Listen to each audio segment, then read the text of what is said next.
Iran की तरफ से जो बैलिस्टिक मिसाइल दागा गया डिमोना में, उसमें 71 लोग घायल हुए हैं और उनमें से 10 की हालत गंभीर बताई जा रही है। एक जोरदार अटैक था ये, और जब मिसाइल आया ईरान की तरफ से इंटरसेप्शंस की कोशिश की गई एयर डिफेंस सिस्टम की तरफ से, लेकिन ये टोटल इवेड हो गया। और अब यहां की एजेंसीज जो हैं ये इन्वेस्टिगेट करने की कोशिश कर रहे हैं कि आखिर ये एयर डिफेंस सिस्टम फेल कैसे हुआ। हालांकि इंटरसेप्शन की कोशिश की गई, यानी इंटरसेप्टर्स निकल गए एयर डिफेंस सिस्टम से, लेकिन ये मिसाइल ने पूरा चकमा दिया एयर डिफेंस सिस्टम को और सीधे डायरेक्ट हिट बस्ती में लगी। और अभी तक 71 लोग जो हैं वो घायल हुए हैं, हॉस्पिटल पहुंचे हैं, और उनमें से 10 की हालत गंभीर बताई जा रही है। ये एरिया स्ट्रेटेजिकली बहुत इंपॉर्टेंट है, क्योंकि इसी एरिया में न्यूक्लियर साइट्स हैं इसराइल की। ये डिमोनिया के साथ का एरिया जो है ये एक डेजर्ट वाला एरिया है, और वहां पर ही न्यूक्लियर रिएक्टर हैं। तो उसका मतलब है कि जिस तरीके से नातांज में हमला किया था इसराइल ने या यूएस फोर्सेस ने, तो उसका फौरन बदला ईरान ने ले लिया। और जिस एरिया में इसराइल की न्यूक्लियर रिएक्टर है, न्यूक्लियर साइट्स हैं, उसी एरिया तक मिसाइल पहुंचाया गया। हालांकि ये न्यूक्लियर साइट पे नहीं लगा, लेकिन उसी एरिया में एक जगह निशाना डायरेक्ट लगा और ये डायरेक्ट हिट है, और पूरी तबाही इस एरिया में हुई है, और 71 लोगों के घायल होने की अभी तक खबर है। उसका मतलब है कि ईरान की तरफ से जोरदार अटैक्स लगातार किए जा रहे हैं। जिस तरीके से यूएस या इसराइल कह रहा था कि ईरान की कैपेबिलिटी खत्म हो गई है, लेकिन ईरान ने फौरन कुछ ही घंटों में अपने न्यूक्लियर साइट के अटैक का बदला लिया। उसका मतलब है अभी भी बहुत ज्यादा कैपेबिलिटी ईरान के पास है, और ईरान लगातार डट के मुकाबला कर रहा है। वो रिफाइनरी है जिसपे कल ईरान ने ताबड़तोड़ मिसाइल हमले किए, और इसी रिफाइनरी में आग लगी थी, क्योंकि ईरान के गैस फील्ड्स पर इसराइल ने हमला किया था और ईरान ने कहा था कि इसका बदला बहुत जल्द दिया जाएगा, और वार्निंग जारी की थी कई कंट्रीज को ईरान ने। और कल हमने देखा कि ताबड़तोड़ हमले किए गए कतर पे, कुवैत पर और यूएई पर, और वहां पर भी ऑयल रिफाइनरीज पे हमला किया गया, और इसराइल में भी ऑयल रिफाइनरी पे हमला किया गया। मैं आपको बता दूं, बजन ऑयल रिफाइनरी वो रिफाइनरी है इसराइल की जो इसराइल की 60% गैस, पेट्रोल और डीजल की जरूरतों को पूरा करती है, यानी सबसे बड़ी रिफाइनरी है। और इसी पर कल ताबड़तोड़ हमले किए, ईरान ने मिसाइल अटैक किया और इस रिफाइनरी में आग लगी। यानी जिस तरीके से उनके गैस फील्ड्स पर, यानी ईरान के गैस फील्ड्स पे हमला किया गया था, उसका बदला ईरान ने ले लिया है। यही वजह है कि अमेरिका भी सख्ते में आ गया है, और यूएस के प्रेसिडेंट ने कहा कि इसराइल की तरफ से जो अटैक किया गया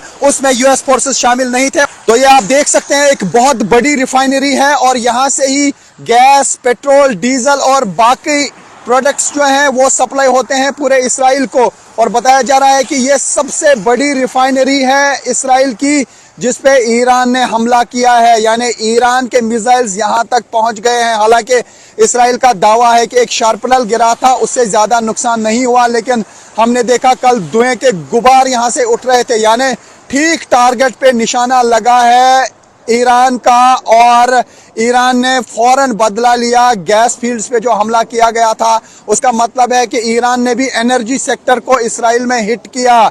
लगातार ताबड़तोड़ हमले हो रहे हैं ईरान की तरफ से। ईरान ने यहाँ के रेलवे स्टेशंस को निशाना बनाया, एयरपोर्ट को लगातार टारगेट किया जा रहा है। एयरपोर्ट पर 3 विमान जो हैं उनको नुकसान पहुंचा है, और उसके अलावा कई घरों को भी नुकसान पहुंचा है। और पिछले 36 घंटे के दौरान 4 लोगों की मौत हुई है, तकरीबन 70-80 लोग जो हैं घायल हुए हैं अलग अलग हमलों में। और दूसरी तरफ से यहाँ पर हिजबुल्लाह की तरफ से भी नॉर्थ इसराइल पर हमले जारी है, हाइफा पर हमले जारी है। तो ये है हम हाइफा की वो ऑयल रिफाइनरी, बजन ऑयल रिफाइनरी, जिसपे ईरान ने ताबड़तोड़ हमले किए और इस रिफाइनरी को नुकसान पहुंचाया, और खास तौर से ये मैसेज देने की कोशिश की कि वो भी हमला कर सकते हैं एनर्जी सेक्टर पर। तो फिलहाल ऐसा लगता है कि शायद यूएस और इसराइल की तरफ से अब ईरान के एनर्जी सेक्टर या ऑयल सेक्टर या गैस सेक्टर को निशाना नहीं बनाया जाएगा। जिस तरीके से ताबड़तोड़ हमले कल ईरान ने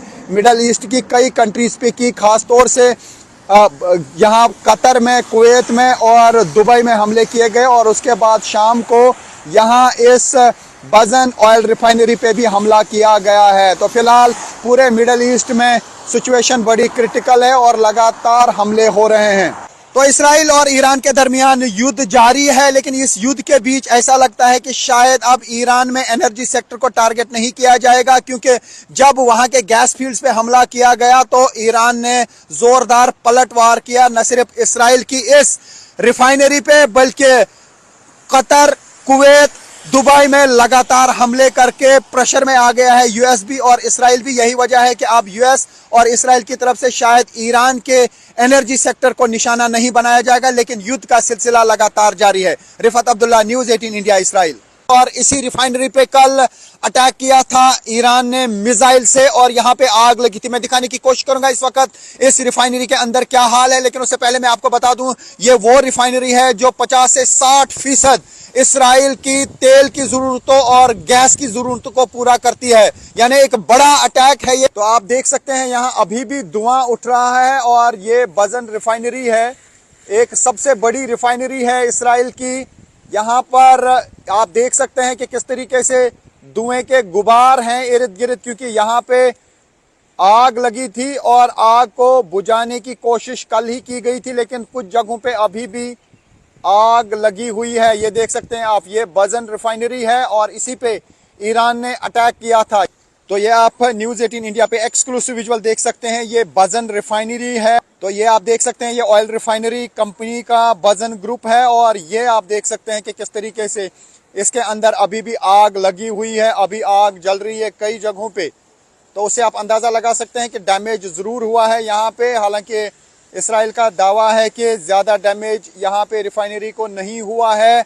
यही वो रिफाइनरी है जिस पे कल ताबड़तोड़ हमले किए गए ईरान की तरफ से और मिसाइल का एक टुकड़ा यहाँ पे गिरा, जिसकी वजह से यहाँ पे आग लगी और अभी भी यहाँ पे धुआं हम देख पा रहे हैं, धुआं निकल रहा है।